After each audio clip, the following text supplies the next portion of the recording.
ایک عالم جو مدرسے کے محتمم ہیں, انہوں نے مجھے اپنا واقعہ بتایا کہ کچھ مدرسے کے استاذ کی شکایت آئی کہ وہ صحیح طرح پڑھا نہیں رہے. کچھ ہمارے مدرسوں میں اللہ کا یہ بڑا فضل ہے, ہم جتنے ٹیچر ہم نے دیکھے ہیں, اسکولوں کا ماحول بھی ہم نے دیکھا ہے, مقصد اسکولوں کی برائی نہیں ہے, اسکولوں کے ٹیچر کو بھی دیکھا ہے اور مدرسوں کے بھی, بہت فرق ہے دونوں کی دیانتداری میں, زمین آسمان کا فرق ہے. جو ہمارے مدرسے کے جتنے استاذ ہیں اتنی ذمہ داری سے, پابندی سے پڑھاتے ہیں, اتنی محنت سے پڑھاتے ہیں کہ یہ محنت ہم نے اسکولوں میں نہیں دیکھی ہے, کالج میں بھی نہیں دیکھی. چند اساتذہ اسکول میں بھی تھے, کالج میں بھی, لیکن 100% نہیں.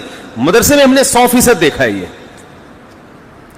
کہ, اور تنخواہیں بہت تھوڑی تھوڑی, لیکن ٹائم بھی زیادہ دے رہے ہیں. وجہ کیا ہے؟ موٹیویشن کہاں سے مل رہی ہے کہ بھئی یہ صدقہ جاری ہے ہمارے لیے. تو سب چیزیں تنخواہوں سے تھوڑی ہوتی ہیں. تو کچھ شکایتیں آئیں کہ آپ فلاں کو نکال دیں, فلاں کو نکال دیں, فلاں کو نکال دیں. انہوں نے کہا, جو مشورہ دینے والے تھے نا, ان کی فیکٹری تھی, انہوں نے کہا آپ کو جب اپنے ملازمین کی شکایت آتی ہے فوراً نکال دیتے ہیں؟ اس نے کہا نہیں نکالتے تو نہیں, تو فیکٹری بند ہو جائے گی, اس طرح نکالتے رہو بیٹھ.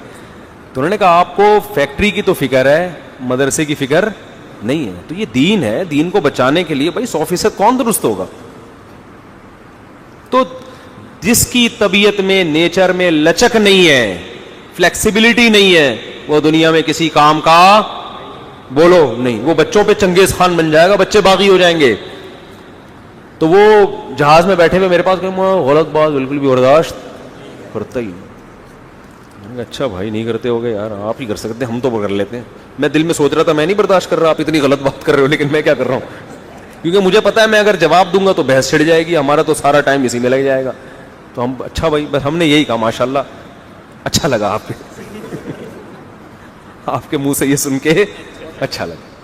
تو بات کیا کر رہی تھی, یہ بات کہاں سے آئی, بات کیا چل رہی تھی یہ, ہاں تو میں یہ عرض کر رہا تھا, اس زمانے میں دین کی خدمت کرنے کے لیے ایک طریقہ ہے گھر میں باؤنڈ ہو کے, اپنی خانقاہ میں بند ہو کے آپ بیٹھ جاؤ.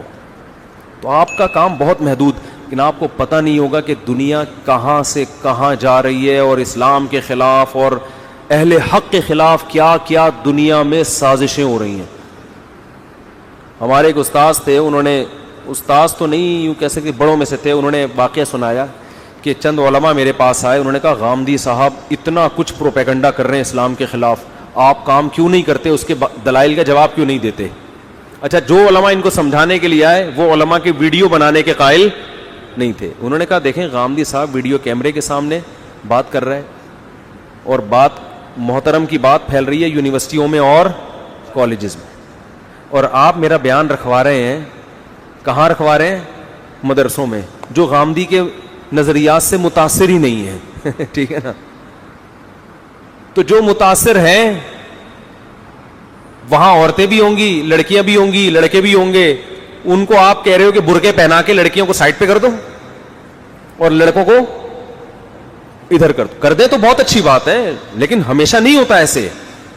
تو آپ جس طبقے میں وہ کام کر رہا ہے اس طبقے میں ہماری دعوت پہنچنی نہیں, تو میرا دماغ خراب ہے, میں اپنا ٹائم ضائع کروں جواب تیار کر کے. سوال اس نے کیا ہے, جواب آپ اس کو کس کو دے رہے ہیں؟ اس کو دے رہے ہیں. ایسا تھوڑی ہوتا ہے.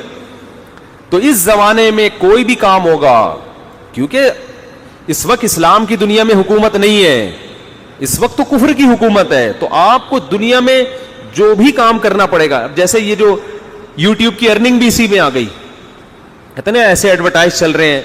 میں لوگوں سے کہتا ہوں کہ یہ جو آپ شیمپو کی بوتلیں بیچ رہے ہیں, ان پہ تصویریں ہوتی ہیں کہ نہیں ہوتی ہیں؟ تو ہونا تو یہ چاہیے. اس تصویر کو پہلے آپ کیا کریں؟ نہی علی المنکر میں آتا ہے, نبی نے فرمایا جو گناہ دیکھے اپنے ہاتھ سے کیا کرو, مٹا دو. سب سے پہلے آپ شیمپو کی بوتل پہ تصویر کو کیا کریں گے؟ مٹائیں گے. لڑکیوں کی آپ ہو سکتا ہے وہ تصویر دیکھ کے بدنظری کرے, لیکن آپ کیا کہیں گے؟ بھائی میرے باپ کی کمپنی نہیں ہے, میرے پاس اس کے علاوہ آپشن نہیں ہے. تو ایک خالص حرام ہے, اور ایک ایسا حرام ہے جو ہے تو حلال, لیکن حرام کی اس میں کیا ہو رہی ہے؟ آمیزش ہو رہی ہے. تو یہ فرق آج کرنا پڑے گا. لیکن یہ فرق جب کوئی دوسرا پیسہ کما رہا ہوتا ہے نا, تو پھر لوگ نہیں کر رہے ہوتے. جب خود مبتلا ہوتے ہیں تو پھر کیا کرتے ہیں؟ فوراً کرنا شروع کر دیتے ہیں. اسلامک بینکنگ حرام ہے, ناجائز ہے, ساری دنیا بہت عرصے تک چیختی رہی, بہت سے لوگ, کچھ تو بیچارے علماء تھے جو جن کی رائے یہی تھی, وہ تو دلائل کی دنیا میں ان کی رائے تھی, وہ اب بھی ہے. لیکن بہت سے لوگ اب صاحب ایک ہی کان ادھر سے پکڑو, کان ادھر سے پکڑو. لیکن جب پیسے ختم ہو گئے اور ان کو پتا چلا بھائی بینک لون دے کے آپ کو گھر بنانے کی سہولت دے رہا ہے, آپ کو اسلامک بینک قسطوں میں گاڑی دے رہا ہے, فوراً دارالعلوم کرنگی سے فتویٰ لے کر آ گئے, بھائی میرے پاس علماء کا کیا ہے, فتویٰ ہے. جب ضرورت پڑی تو کیا ہو گیا, بھائی یہ تو علماء کا فتویٰ ہے نا, یہ تو شرعن کیا کہتے ہیں. ساری زندگی حنفی ہوتے ہیں, 3 طلاق دے دی تو کیا بن گئے, اہل حدیث ہے بھائی. مارکیٹ میں کیا چل رہا ہے, یہ چل